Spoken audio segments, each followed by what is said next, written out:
На прадпрыемстве прайшоў адзіны дзень інфармавання. Спікерам выступіў міністр па падатках і зборах Рэспублікі Беларусь, старшыня наглядальнага савета мазырскага НПЗ Дмітрый Кійко.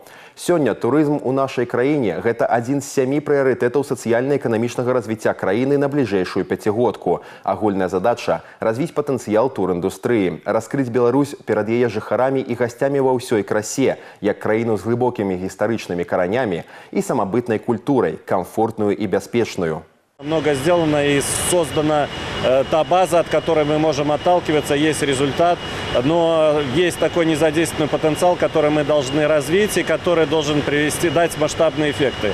Дать эффекты для роста нашей экономики, для бюджета, для нашего с вами благосостояния, если на эту тему смотреть с одной стороны. С другой стороны, она актуальна тем, что мы с вами потенциальные туристы, и мы должны пользоваться и знать, значит, богатство своей страны, пользоваться, значит, ее достопримечательностями, вносить свой вклад, это получать от этого свое удовольствие. Поэтому я думаю, что сегодня замечательная тема, чтобы вот с коллективом обсудить, плюс отличная возможность получить обратную связь. Дмітрый Кійко ознайоміўся з вынікамі мадэрнізацыі на комплексе гідракрэкінгу цяжкіх нафтавых рэшткаў і высока ацаніў тэхналагічнасць і ўзровень вытворчай дысцыпліны на прадпрыемстве.